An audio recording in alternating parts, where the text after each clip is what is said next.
Pav bhaji role রুটি রুটি।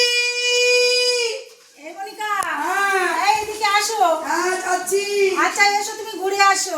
আচ্ছা কি বিস্কুট নিয়ে কিনবো? উঠে গেল। তবে কি খাবে নেবে বলো? আমি ঝাড় দিই, তুই বলবি লিখে দিবি এই বুড়িটা সকাল থেকে রাস্তায় ঝাড় দেয়, দেখবি বেশি ভাইরাল হবো।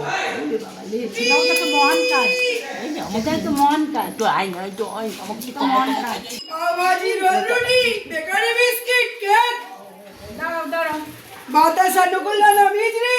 বলো এই কি রুটি দেবো? আছে, রুটি আছে কোয়ার্টার আছে। দাও দাও, ওটা একটা দাও। একটা নেবে? হ্যাঁ একটা।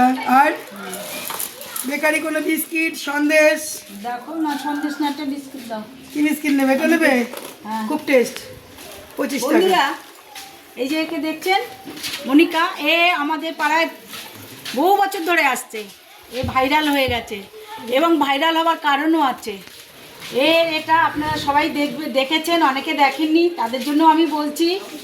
এ মানে অসাধ্য সাধন একজন মহিলা। হ্যাঁ,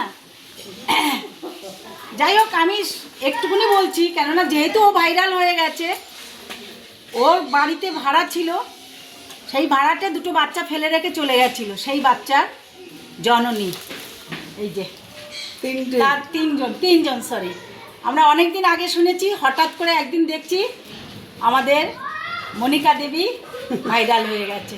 এরকম ও মানে এতে গেছে, ওই সুদীপার এতে গেছে না, লাখ টাকা লক্ষ্মী লাগে। হ্যাঁ আছে। আর এতে গেছো আমাদের দিদি নাম্বার 1 দিদি নাম্বার এখনো ডেকেছিল, পরে যাবো। এটা শেষ আচ্ছা হোক। আচ্ছা আচ্ছা, ঠিক আছে। এটা শেষ হলে তারপর যাবো। হবে, তুমি ভাইরাল হবে না, এরকম কাজ করলে সেটা ভাইরাল হবেই। আর যে করেছে, আমি তাকে খুব খুব ভালো বলছি। আচ্ছা ঠিক আছে, তোমার তাহলে হলো ওদিকে 25 আর 10 হ্যাঁ, 35 টাকা। আচ্ছা আচ্ছা ঠিক আছে, এই নাও।